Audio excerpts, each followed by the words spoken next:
છે, ખુરશી પણ ખાલી છે, અમરીશ ડેર ક્યાં છે? હું બહુ સ્પષ્ટ પ્રમાણે માનું છું અને એક્ઝેક્ટ એવું માનું છું. બધી જ વાતો જે થઈ એ માત્ર ને માત્ર હળવી શૈલીમાં છે. એવું માનવું છે કે ખાલી એક તીર છોડી દેવામાં આવે છે, વાગ્યું તો નિશાના ઉપર, ન વાગ્યું તો બધું તુક્કો થઈ જાય. એવું પણ નહીં કહું, એટલા માટે કે જ્યારે કોઈ વાત કહેવાય છે અને આટલા મોટા માણસ દ્વારા કહેવાયેલી છે અને એવા સમયે કહેવાયેલી છે કે જ્યારે હું કોઈ પદ પર પણ નથી ચૂંટાયેલા.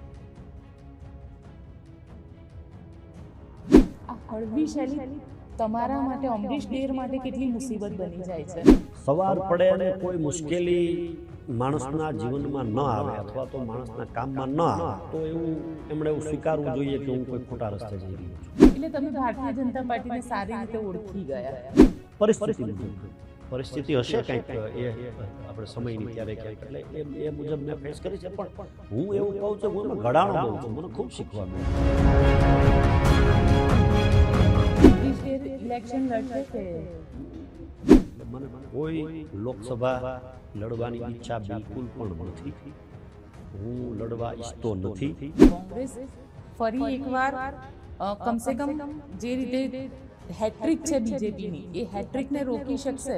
હું એવું માનું છું કે રોકી શકવાની ક્ષમતા, રોકી શકવાની જવાબદારી એ જનતા જનાર્દનની હોવી જોઈએ. ચૈતર વસાવા ઉપર કેસ કરવામાં આવ્યો. કોંગ્રેસના ધારાસભ્ય તરીકે તમે શું વિચારી રહ્યા છો? સામાન્ય બાબતોની અંદર કોઈ પણ ચૂંટાયેલા જનપ્રતિનિધિ સામે કેસ કરવું મને થોડું ઓડ લાગે છે.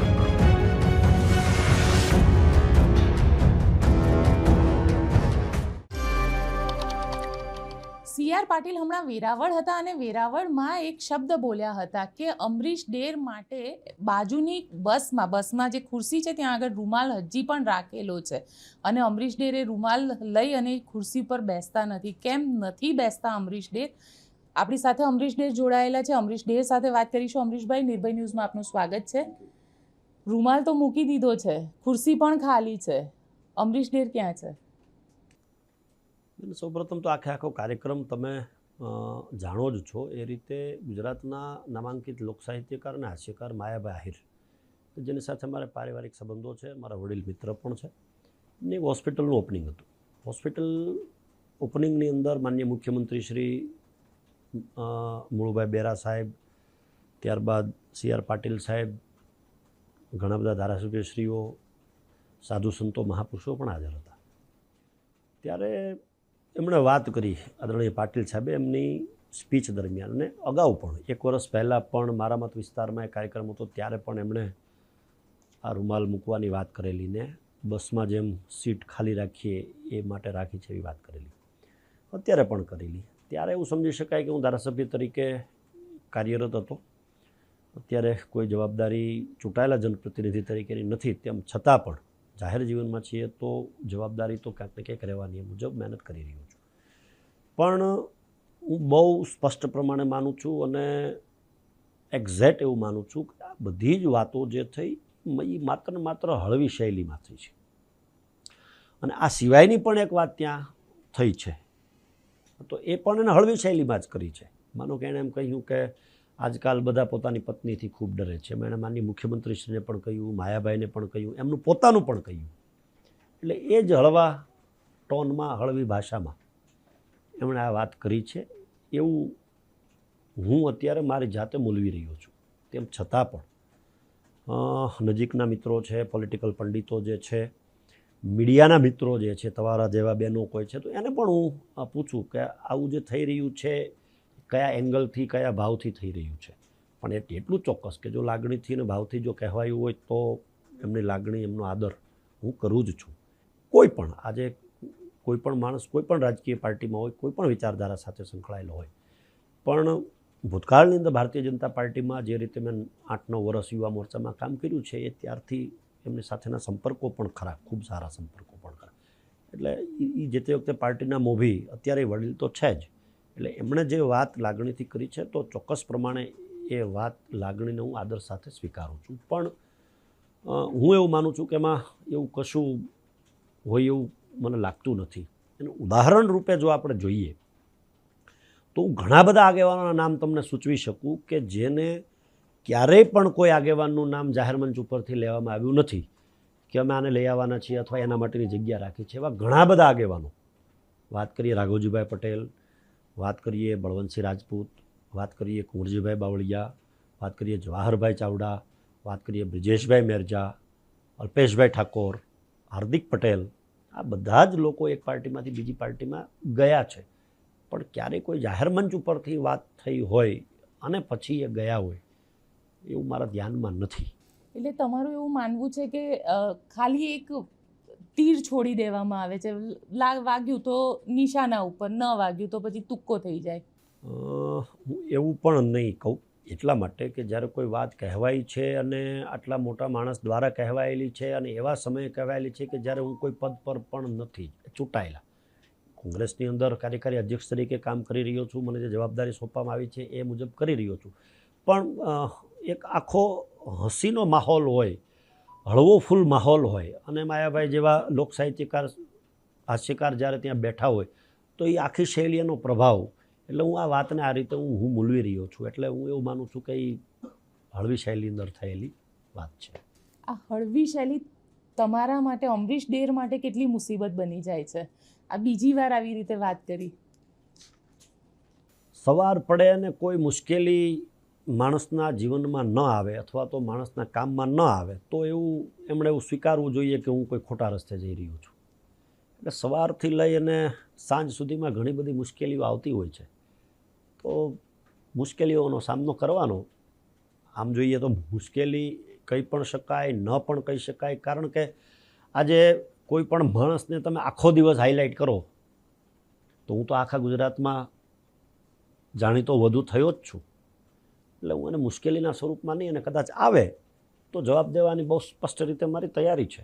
તમે કહે છો 2-3 દિવસ અમરીશભાઈ ભૂગર્ભમાં હતા, ફોન બંધ હતા, તો હું સ્વીકારું છું મેં જાણી જોઈને ફોન બંધ કરેલો. એટલા માટે કરેલો કે જ્યારે અચાનક અનએક્સપેક્ટેડ થિંગ્સ જ્યારે તમારી સાથે કંઈક બને ત્યારે એને સમજવી, વિચારવી, એના મૂળ સુધી જવું, કયા એંગલથી છે, શું છે, એ જોયા પછી એક વખત ચર્ચા કરો તો શબ્દોની કિંમત વધુ રહે. થૂંકુડાડ્યું એવું ન કહી શકાય કદાચ, એટલા માટે. અને આમ પણ મારો મત વિસ્તાર જે છે એમાં વર્ષોથી ભારતીય જનતા પાર્ટીનો ગઢ રહ્યો છે. કહેવાતા ભારતીય જનતા પાર્ટીના ચુસ્ત સમાજો, એ સમાજના લોકોના યુવાનો, આગેવાનો, મિત્રો પણ મારી સાથે ખૂબ સંકળાયેલા છે. એ લોકો પણ જ્યારે આવી વાત આવે ત્યારે ઘણી બધી ચર્ચાઓ, વાતો થતી હોય, અને હું એવું માનું છું કે હું એકદમ લો પ્રોફાઇલ તરીકે જીવું છું. તો નાનામાં નાનો માણસ આજે મને ફોન કરીને સીધો જ પૂછી શકે છે, અમરીશભાઈ આમાં શું છે, હવે આપણે શું કરવું છે? તો કદાચ એટલા માટે પણ વિચારવા માટે, સમજવા માટે શું ચાલી રહ્યું છે એ સમજવા માટે થોડો સમય મેં આ વાતને અવોઇડ મેં કરેલી. પણ જ્યારે આવ્યો છું ત્યારે સ્પષ્ટ રીતે બધા જ મીડિયાના મિત્રોને સવારે પણ આપી છે બાઇટ, અને આપનું પણ આમંત્રણ હતું તો ચોક્કસ સામે ચાલીને આપના પાસે પણ હું આવ્યો છું. પણ અમરીશભાઈ, આ CR પાટીલ એક શબ્દ બોલે અને પછી અમરીશ ડેર પોતે ક્લેરિફિકેશન આપતા ફરે, અને એ પણ વિધિન પાર્ટી પણ આપવું પડે ઘણી વખત. એને લઈને શું કહેશો? કારણ કે એક અમરીશ ડેરની પોતાની ક્રેડિબિલિટી ઉપર આના કારણે સવાલ ઊભા થઈ જાય છે. પછી જાહેર જીવનમાં છીએ એટલે આ બધી જ વસ્તુઓનો સામનો તો કરવાનો રહ્યો, અને હું એવું માનું છું કે જાહેર જીવન આજ એટલું બધું અઘરું છે.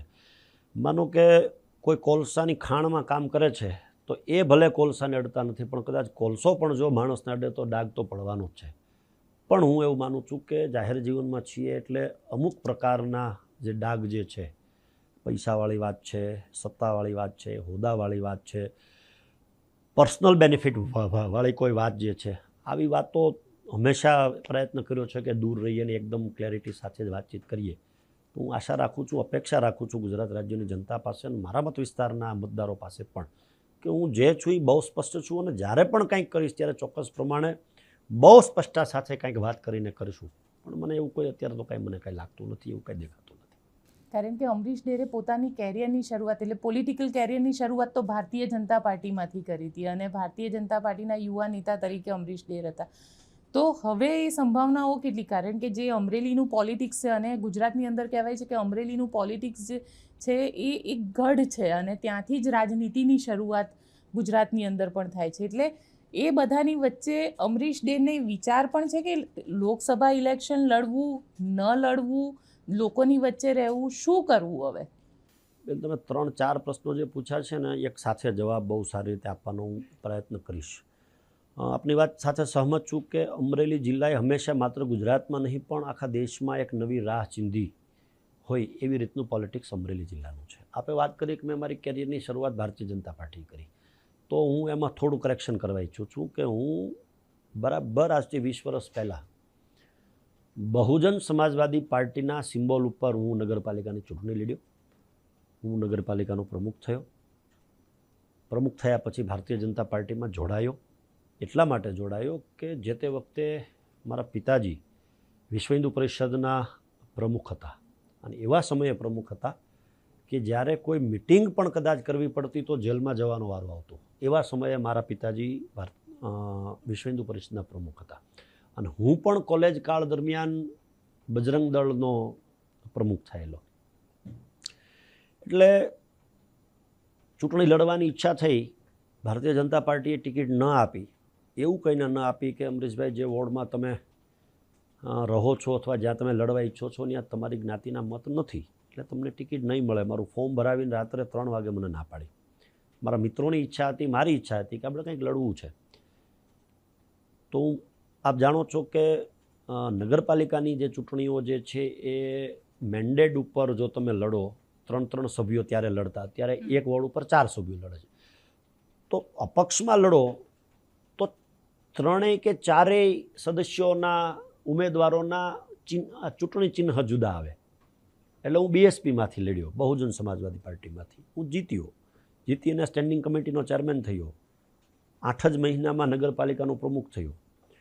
ચૂંટાઈને હું ભારતીય જનતા પાર્ટીમાં ફરી પાછો ગયો. 2003માં લડ્યો, 4માં ભાજપમાં ગયો, 4 થી 8 સુધી ભારતીય જનતા પાર્ટીનું કામ કર્યું. 2008માં ફરી વખત નગરપાલિકાની ચૂંટણી આવી તો જે સ્થિતિ મારી સાથે 2003માં થઈ હતી કે ભારતીય જનતા પાર્ટીના સભ્ય તરીકે ફોર્મ ભરાવરાયું, ઉમેદવાર તરીકે સવારે ના પાડવામાં આવી, એવી જ રીતે 2008માં થયું. મને કીધું કે તમને ટિકિટ આપવામાં આવશે, તમે નગરપાલિકાના પ્રમુખ છો, પાર્ટીનો ફેસ છો. તો 2008માં પણ એ જ નીતિ થઈ.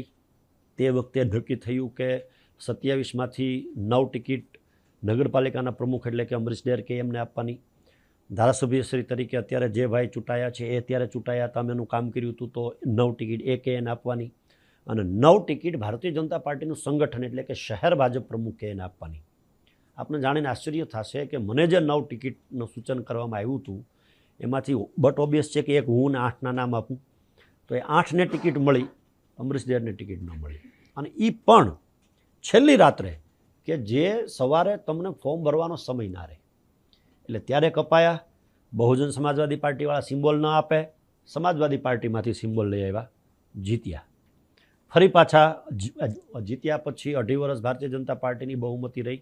પાછલા 2.5 વર્ષોમાં કોંગ્રેસનો સાથ લઈ 6 કોંગ્રેસની આવી, 5 અમારી સમાજવાદી પાર્ટીની આવી, 6 ને 5 11. 3 ભારતીય જનતા પાર્ટીના મિત્રો જે કાર્યરત સદસ્યો હતા એ અમારી સાથે આવ્યા અને પાલિકા અમે ફરી પાછી બનાવી. એટલે આખા ગુજરાતમાં 2 વખત ઇન્ડિપેન્ડન્ટ નગરપાલિકા બનાવી, બીએસપી અને એસપી. ફરી પાછા ચૂંટાઈને ભારતીય જનતા પાર્ટીમાં ગયા તો ફરી પાછી એની એ જ સ્થિતિ ટિકિટો વખતે. એટલે મેં કીધું ભાઈ હવે નહીં ભેગું થાય એવું મને લાગે છે. એટલે મેં મારી રીતે ખૂબ સ્ટ્રગલ કરી અને મહેનત કરીને અહીંયા સુધી હું પહોંચ્યો છું. એટલે હું એવું માનું છું કે મહેનત તો ઘણી બધી કરી છે, પણ હું આજ દિન સુધી ભારતીય જનતા પાર્ટીના સિમ્બોલ ઉપર હું એક પણ ચૂંટણી લડ્યો નથી. હું બધી જે ચૂંટણી લડ્યો છું એ બહુજન સમાજવાદી પાર્ટી, ત્રીજી પાલિકા કોંગ્રેસ, 2 નાગરિક બેંક લડ્યો, એ હું 2 જુદા જુદા ચિહ્ન ઉપર અપક્ષમાં લડ્યો. એટલે તમે ભારતીય જનતા પાર્ટીને સારી રીતે ઓળખી ગયા. પરિસ્થિતિ મુજબ, પરિસ્થિતિ હશે કંઈક એ આપણે સમયની ત્યારે ક્યાંક, એટલે એ મુજબ મેં ફેસ કરી છે. પણ હું એવું કહું છું હું એમાં ઘડાણો બહુ છું, મને ખૂબ શીખવા મળ્યું છે. અને જેટલી વધુ હેરાનગતિ, જેટલી બધી મુશ્કેલીઓ જે આવે છે તો એને ફેસ કરવાનો પ્રામાણિકતાથી પ્રયત્ન કર્યો છે અને આજે અહીંયા પહોંચ્યો છું. લોકસભાની ચૂંટણીને લઈને શું છે કે અમરીશ ડેર ઇલેક્શન લડશે કે મેં આપને કહ્યું એમ કે એક્ટિવ પોલિટિક્સમાં મને 20 વર્ષ થયા. હું 24 વર્ષે નગરપાલિકાનો પ્રમુખ થયેલો. હું 6 ચૂંટણી જીત્યો, 3 નગરપાલિકા, 2 નાગરિક બેંક અને 1 વિધાનસભા. 6 હું પ્રથમ ક્રમે જીત્યો. 7મી ચૂંટણી હું હાર્યો છું, પ્રથમ ચૂંટણી હું હાર્યો છું.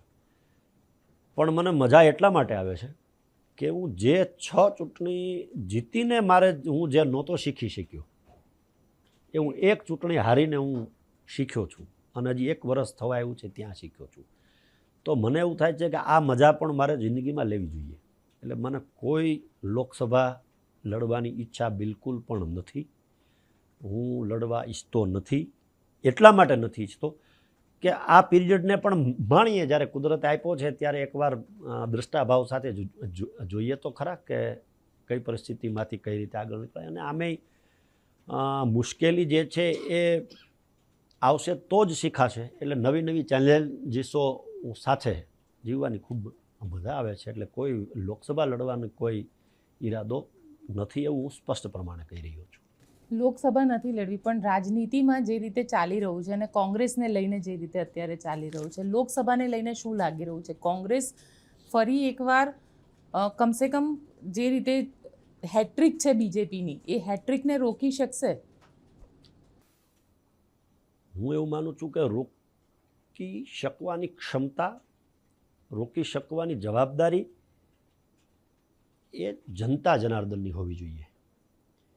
કોઈ પણ રાજકીય પાર્ટી જે છે એનો અંતિમ ધ્યેય જનતા જનાર્દનનું ભલું કરવું, પોતાના મત વિસ્તાર સહિત રાજ્યની અંદર, દેશની અંદર જે ખૂટી રહ્યું છે એના માટે મહેનત કરવી અને વંચિતો, પીડિતો, શોષિતો, ઉપેક્ષિતો માટે મહેનત કરવી એ હોય છે. એટલે હું કોંગ્રેસ એને રોકી શકે એના કરતાં હું એમ કહું કે ગુજરાત રાજ્યની સુજ્ઞ જનતા વિચારે કે જો વિરોધ પક્ષ નહીં હોય અથવા વિરોધ પક્ષ જો નબળો પડશે તો ક્યાંક ને ક્યાંક મુશ્કેલી તો જનતા જનાર્દનના પ્રશ્નોમાં જ આવવાની છે. વાત કરો 2017ની તો 77 + 4 77 કોંગ્રેસના અને 4 અપક્ષ, 81નું સંખ્યાબળ વિધાનસભાની અંદર વિપક્ષનું હતું. ભારતીય જનતા પાર્ટી નર્વસ 90 એટલે કે 99 સીટ ઉપર હતી. અને તમે જોયું છેલ્લા 5 વર્ષ દરમિયાન ગુજરાતને સ્પર્શતો એક પણ મુદ્દાની ચર્ચા અસરકારક રીતે, આક્રમક રીતે, યોગ્ય પ્લેટફોર્મ ઉપરથી કોંગ્રેસે રજૂ ન કરી હોય એવું નથી બન્યું. બધી જ બાબતોને રજૂ કરી છે. આજે સંખ્યાબળ ઓછું છે તો સંખ્યાબળ જે રીતે ઓછું છે એ મુજબ વિધાનસભાના નિયમોને આધીન કોંગ્રેસના ધારાસભ્યશ્રીઓને બોલવાનો સમય પણ 9 મિનિટ જ મળે છે. તો 17 ધારાસભ્યશ્રીઓ ખૂબ મહેનત કરી રહ્યા છે. ઓછી સંખ્યાબળ છે છતાં પણ કોંગ્રેસના ધારાસભ્યશ્રીઓ મહેનત કરી રહ્યા છે. પણ વિધાનસભાના ફ્લોર ઉપર પ્રો રેટા મુજબ બોલવાના જે સમય મળે છે એ 9 મિનિટથી વધારે મળતી નથી. તો હું એવું માનું છું કે ક્યાંક ને ક્યાંક જનતા જનાર્દનના પ્રશ્નોને વાચા આપી શકાતી નથી. મીડિયાના માધ્યમથી, સોશિયલ મીડિયાના માધ્યમથી આપવા માટેનો પ્રયત્ન કરીએ છીએ. પણ હું એવું માનું છું કે આજે મીડિયાની જવાબદારી, મીડિયાની સ્થિતિ શું છે એ મારા કરતાં તમે બેટર એટલા માટે જાણો છો કે તમે નામાંકિત ચેનલોની અંદર કામ આપણે કરતા હતા અને એ છોડીને તમે આજે તમારું અલગથી તમારો અવાજ ન દબાય એના માટે તમે પ્રયત્ન કરો છો. તો હું એવું માનું છું કે યુ નો બેટર ધેન મી. અચ્છા, બીજો એક સવાલ એ પણ છે કે જે રીતે ચૈતર વસાવા ઉપર કેસ કરવામાં આવ્યો, કોંગ્રેસના ધારાસભ્ય તરીકે તમે શું વિચારી રહ્યા છો? કારણ કે એ પણ ધારાસભ્ય છે અને ચાલુ ધારાસભ્ય ઉપર જે રીતે કેસ કરવામાં આવ્યો છે એને લઈને આપનું શું કહેવું છે? હું એવું માનું છું કે જે પ્રમાણેની સ્થિતિ રાજ્યમાં અને દેશમાં જે છે એ મુજબ સત્તાધારી પાર્ટી મોટા ભાગે પોતાની ફેવરમાં બધું થાય એના માટે તમામ પ્રકારના પ્રયત્નો કરી રહી છે. એટલે કદાચ એટલા માટે જ આ સ્થિતિ સર્જાઈ છે. બાકી તો આવી સામાન્ય બાબતોની અંદર કોઈ પણ ચૂંટાયેલા જનપ્રતિનિધિ સામે કેસ કરવો એ મને થોડુંક ઓડ લાગે છે. અને એટલા માટે કે કોઈ પણ ચૂંટાયેલો જનપ્રતિનિધિ સૌથી પહેલાં કોઈ કામ કરતો હોય છે તો એ વિસ્તારની જનતા માટે કરે છે.